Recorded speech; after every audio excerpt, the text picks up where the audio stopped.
My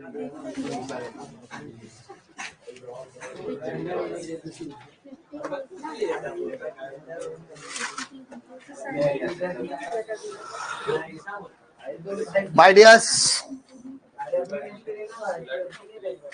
bills of exchange next sum जुलाई 2023, जुलाई 2023 क्या कहता है, जरा क्वेश्चन की नजाकत को समझने की करते हैं कोशिश। अब Mister Aman sold goods to Varun worth ₹24,000, यानी अमन ने वरुण को माल बेचा। So Aman is selling product to Varun and it is for 24,000, 24,000 रुपए का ट्रांजैक्शन है। तो जो माल बेच रहा है वो सेलर कहलाएगा और जो खरीद रहा है वो बायर कहलाएगा। ठीक है, यानी इस ट्रांजैक्शन में पहले परचेज और सेल का एंट्री आएगा। अब सवाल ये पैदा होता है, हम अमन है कि हम वरुण है, पहले वो लास्ट लाइन से समझेगा। तो journal entries in the books of Aman बोला है, सो आपको यहाँ पे लिखना है journal entries in the books of Aman. अब सवाल ये पैदा होता है, अमन खरीद रहा है कि बेच रहा है? बेच रहा है, मतलब सामान आएगा कि जाएगा? जाएगा, कॉमन सेंस। तो माल बेचा तो सामान आ रहा है कि जा रहा है सर? जा रहा है। सेल्स अकाउंट क्रेडिट, आता तो डेबिट, जाता तो क्रेडिट। किसके नाम पर जाएगा सर? वरुण, यानी इस पूरे के पूरे एंट्रीज में वरुण वरुण वरुण वरुण वरुण ही आएगा, बिकॉज वरुण अपना कौन है? Drawee. And it is for 24,000, 24,000 रुपए का ट्रांजेक्शन होगा। Narration being goods sold on credit, हमने उधारी पे माल बेचा। फर्स्ट एंट्री में कोई डाउट है क्या रे बेटा? सोल्ड गुड्स फर्स्ट एंट्री हो गया। Second, Varun accepted the bill for 2 months। Varun ने बिल क्या किया सर? एक्सेप्ट किया। इसका मतलब बिल बनाया भी गया होगा। बिल बनाएगा कौन? अमन। तो जो बिल बनाता है उसके लिए क्या रहेगा बेटा? ड्रॉवर। और जो बिल एक्सेप्ट करता है उसके लिए क्या रहेगा? ड्रॉवी। ड्रॉवर के लिए बिल हमेशा रिसीवेबल, ड्रॉवी के लिए बिल हमेशा पेएबल। अब सीधी सीधी बात, नो बकवास, अमन ने बिल बनाया है, बनाने के बाद साइन करके एक्सेप्ट करके वरुण रिटर्न देगा, तो बिल रिसीवेबल डेबिट होगा कि क्रेडिट होगा? डेबिट। अरे bill receivable debit, bills receivable account debit to Varun account. Bills receivable account debit to Varun account. Bills receivable account debit to Varun account. समझा? Being bill drawn and accepted and it is for 24,000.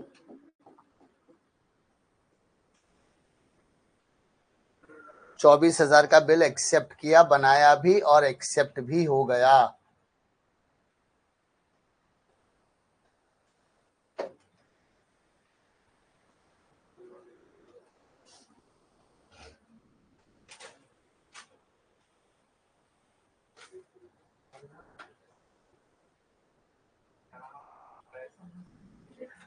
Next one, Aman discounted the bill with the bank after 1 month at 15% per annum. तो discounted बोला मतलब 3 महीने का तीसरा entry आएगा। अब सवाल ये पैदा होता है, अमन ने ये बिल किसको दिया? बैंक को दिया। तो आज से बिल का मालिक कौन हो गया? बैंक। बैंक को बिल कितने का दिया? 24,000। So we have to calculate the discount. 24,000 15% सवाल ये पैदा होता कितने महीने का बिल था, पहले 2 महीने का बिल था, डिस्काउंटिंग 1 महीने के बाद हुआ, आफ्टर 1 मंथ, आफ्टर 1 मंथ, तो 2 महीने में से 1 महीना बीत गया, तो बचा कितना महीना, 1 महीना। क्लियर है? कैंसिल कर बेटा, 0 0 0 0 कैंसिल, 12 दूनी 24, मल्टीप्लाइड का तो 300 रुपए आएगा। कितना आएगा सर? इस ट्रांजेक्शन में डिस्काउंट हो गया 300, मतलब बैंक 300 रुपया ज्यादा देगा कि कम देगा? कम देगा। तो 24,000 में से 300 गया तो 23,700 आएगा। अरे क्लियर है क्या? अब डिस्काउंटिंग की एंट्री आएगी। डिस्काउंटिंग की एंट्री मतलब ड्रॉवर बैंक को बिल देगा कि लेगा? देगा। तो बिल रिसीवेबल क्रेडिट, अरे बिल रिसीवेबल, पैसा आएगा, बिल जाएगा, पैसा आएगा, बिल जाएगा, पैसा आएगा, bank account debit to bills receivable.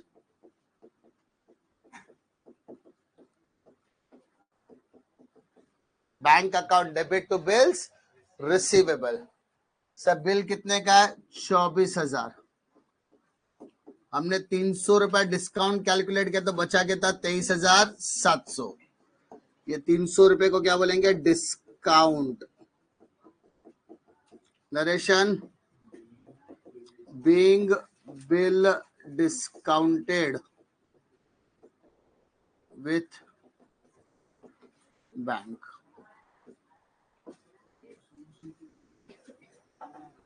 Being bill discounted with the bank. Clear है? Being bill discounted with the bank.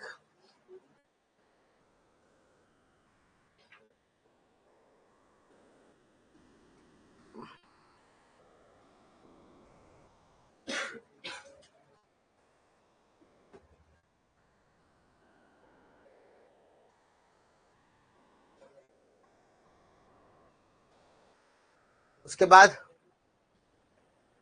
the bill was dishonored on the due date and Varun requested Aman to accept 400,000 and interest in cash on remaining amount at 11% per annum for 3 months. Now pay attention. Bill क्या हो गया?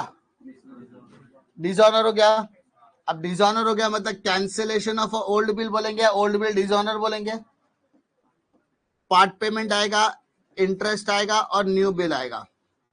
तो पुराना bill कितने का है बेटा? 24,000। Question में क्या बोलता है? वरुण ने रिक्वेस्ट किया अमन को कि 4,000 रुपया ले ले मेरे से। कितना ले ले? 4,000। 4,000 तो बचा कितना रे बेटा? 24 में से 4 पार्ट पेमेंट हो गया तो बचा कितना? 20 एंड इंटरेस्ट, उसके साथ इंटरेस्ट भी ले ले तो इंटरेस्ट ऐड करेंगे। बट सवाल ये पैदा होता है इंटरेस्ट का अमाउंट मालूम नहीं है अपने को। In cash on remaining amount at 11% per annum for 3 months. इसका मतलब इंटरेस्ट का कैलकुलेशन आएगा। सो इंटरेस्ट 20,000 पर आएगा। कितना परसेंटेज बोला है सर? 11% बोला है and it is for 3 months. अरे कितना महीना? 3 मंथ्स। 20,000 तेरा बैलेंस अमाउंट हुआ। 11% तुझे बोला 3 महीने का बिल मतलब 3/12। 20 कैंसिल, 3 1 जा 3 4 जा 4 1 जा 4 5 जा तो 50 50 इंटू 550। तो यानी इंटरेस्ट का अमाउंट 550। ये 550 किसके साथ जा रहा है सर? पार्ट पेमेंट के साथ। अरे किसके साथ जा रहा है सर? पार्ट पेमेंट के साथ। अरे किसके साथ जा रहा है सर? Part payment. तो 4 एंट्री बैक टू बैक हो गई। अरे 4 एंट्री बैक टू बैक हो गई। क्या कर सकते हैं? अभी 4 अमाउंट मिल गया तो टेंशन नहीं ना। वही डेबिट क्रेडिट चालू करो। एंट्री नंबर 4, पहला Varun account debit, Varun account debit, Varun account debit, Varun account credit, Varun account debit, Varun account credit. फिर से वरुण अकाउंट डेबिट और फिर से वरुण अकाउंट क्रेडिट। अरे समझा? Varun account debit, Varun account credit, Varun account debit, Varun account credit. समझा? चार स्टेप हो गया. अब कैंसिलेशन के टाइम पे चेक करो कि भाई कितनी पार्टी इन्वॉल्व है. बोलो कितनी पार्टी इन्वॉल्व है? 3. तो यहाँ पे किसका नाम आएगा? बैंक. कैंसिलेशन में अमाउंट क्या आएगा? 24,000. कैंसिलेशन में अमाउंट कितना आएगा? 24,000. Being cancellation of old bill, cancellation of a old bill. पक्का? सेकेंड स्टेप क्या बोलता है? Part payment. पैसा आएगा कि जाएगा? आएगा. तो कैश बैंक अकाउंट डेबिट. जहां डेबिट खाली तो डेबिट में लिखो, क्रेडिट खाली तो credit. 4550 4550 being part payment received including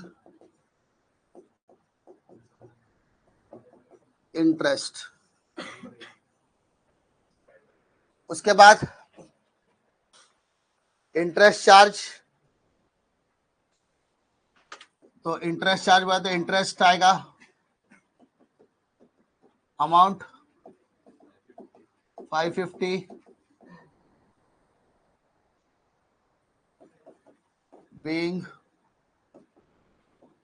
interest charged.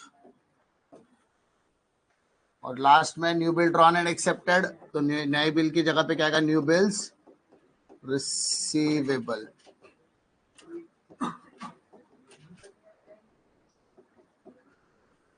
Amount is 20,000.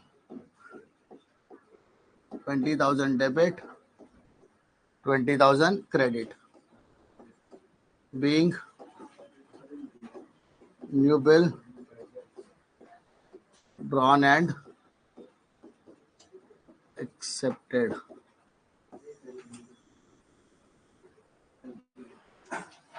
With new bill drawn and accepted.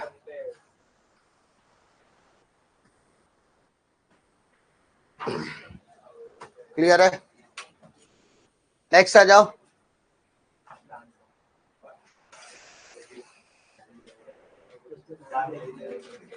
सब कुछ हो गया. On the due date, the Varun became insolvent. बर्बाद हो गया. And only 20% amount could be recovered from his state. Oh my God. ये बर्बाद हो गया है. तो कंडीशन कैसे समझना है? माय डियर, बर्बादी, बर्बाद, रिटायरमेंट दोनों में सेम आता है. बिल जाएगा, पैसा आएगा. ठीक है? बिल जाएगा तो न्यू बिल्स रिसीवेबल क्रेडिट हो जाएगा बेटा.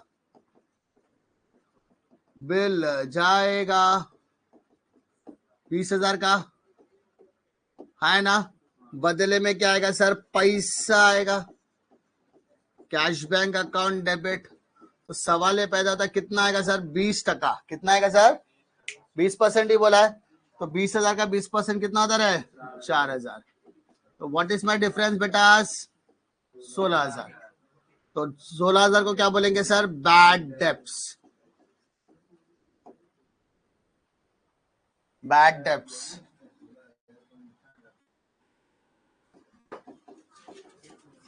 Being insolvency of a Varun and 20% recovered. Only 20% recovered.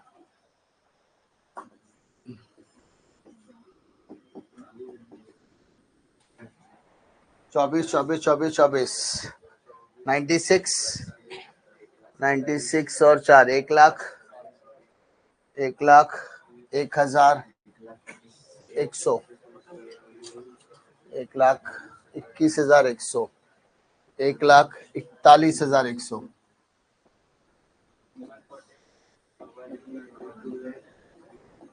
आया क्या? 141,100 समझ में आ रहा है?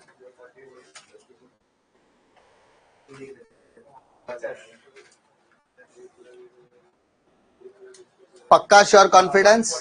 फिर से मैं बोल रहा हूं, बोर्ड पीवाईक्यू के क्वेश्चंस अगर आप लगातार प्रैक्टिस कर रहे होंगे या कर रहे हो, देख रहे हो, तो इतना तो क्लियर है सर, सारा का सारा सम एक जैसे ही पूछा है। अब मुझे बताओ, जब बोर्ड इतने सालों से, इतने बार से अगर एक ही वैरायटी के क्वेश्चंस बार बार पूछ रहा है, क्या तुम्हारे लिए चेंज कर देगा? क्योंकि मैंने जैसा बताया कि भाई पहला माल बेचेगा, सोल्ड होगा, बिल रिसीवेबल होगा, है ना?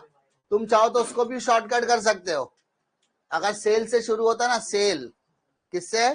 सेल, तो मैं तो उसके लिए और शॉर्टकट भी है मेरे पास, और भी, लेकिन तुम लोग को समझ में आना चाहिए। पर जितना प्रैक्टिस करेगा उतना जगह देखो, देखो जैसे ये सब है, मैं बोलता ड्रॉवी, ठीक है, ड्रॉवी, ड्रॉवी, ठीक है, ड्रॉवी, ड्रॉवी, ड्रॉवी, ड्रॉवी, कितनी एंट्रीज हो गई? 6, है ना? First, second, third, fourth, fifth और ये 6, 6 एंट्रीज है। बिल बनाया, सबसे पहला माल बेचते हैं, अरे सबसे पहले माल, तो 2 सेल्स। दूसरा क्या करते हैं? बिल बनाते हैं, तो बिल रिसीवेबल टू ड्रॉवी। उसका डिसऑनर होना ही है, अरे डिसऑनर होगा तो या तो पार्टी का नाम आएगा या तो क्या आएगा? बिल रिसीवेबल आएगा। उसके बाद पार्ट पेमेंट आएगा, cash bank account debit to drawee. उसके बाद क्या आएगा? इंटरेस्ट आएगा, और बाद में न्यू बिल्स रिसीवेबल। 6 एंट्री हो गई तेरी, हो गया तुम्हारे को बिल ऑफ एक्सचेंज का 6 एंट्री याद हो गया। But what is important? Sequence is important. Question में सेल नहीं बोला है तो ये एंट्री आएगी क्या? सिंपल सी बात है, सीधा बिल से चालू कर, तो वहां पे ड्रॉवी डेबिट मत करना, फिर सीक्वेंस ही इंपॉर्टेंट है। तो मैं तुमको इतनी बार बोल चुका कि कम से कम 5 से 6 एंट्रीज भी अगर कर दिया तो तुम्हारा काम हो गया। 1 एंट्री पे 1 मार्क, 5 एंट्री पे 5 मार्क, 6 एंट्री पे 6 मार्क, 7 पे 7 मार्क, 8 पे 8 मार्क। 0 मिल ही नहीं सकता। मेरे को अगर कोई बोले ना, मुझे अगर कोई बोले ये आएगा ही आएगा एग्जाम में, मैं बोला ठीक है ये आएगा ही ना, तो भले ही मेरे को 2 दिन लग जाए, मैं उसको करके ही जाऊंगा। वैसा होना चाहिए ना, इंटेंट वही होना चाहिए कि भाई आने ही वाला एग्जाम में, सर ने बोला ये सीक्वेंस आएगा ही आएगा, ठीक है। मैं क्या करूंगा? लाइन से 7 सम उठाऊंगा, 7 सम में ड्रॉवी ढूंढूंगा और एक 7 कॉलम बनाऊंगा, 7 सम के अंदर ड्रॉवी ड्रॉवी ड्रॉवी ऐसा करके देखूंगा, और देखूंगा मेरे जुगाड़ वाला काम और सर के बताए हुए सोल्यूशन दोनों मैच हो रहे क्या। अगर मेरा जुगाड़ यानी जो मैं शॉर्टकट बता रहा वो और सोल्यूशन 70 to 90, 80%, 100% भी मैच हो रहा है, मतलब अपना काम बन गया, बिल ऑफ एक्सचेंज इजी हो गया अपने लिए। और इट विल हार्डली टेक, अगर मैं एक सम को 20-25 मिनट लगा रहा हूं, वो भी एक्सप्लेन करके, करने में तो 10 मिनट का ही सम है, 10 मिनट में सम हो रहा है, तो 7 सम के लिए 70 मिनट यानी 1 घंटा 10 मिनट के बराबर है। काफी है, एक चैप्टर मतलब 8 मार्क कंफर्म। 8 मार्क से क्या होगा सर? 80 का 8 मतलब 10% ऑफ द पेपर तुम्हारा हो गया, कम नहीं होता है। मैं हमेशा बोलता डिसॉल्व किसी के भी चैप्टर के ऑप्शन में आ जाओ, बिल ऑफ एक्सचेंज में वैरायटी घुमाएगा ही नहीं वो, अनटिल एंड अनलेस ड्रॉवी ना पूछे। अभी तक तो पूछा नहीं है, तो हम एक्सपेक्ट करते हैं कि आगे भी नहीं पूछेगा, और अगर पूछ भी लिया तो उल्टा कर देना। उल्टा मतलब सेम, ड्रॉवी की जगह पे ड्रॉवर। पक्का, श्योर, कॉन्फिडेंस? अरे हाँ है ना, शो करके लो फटाफट।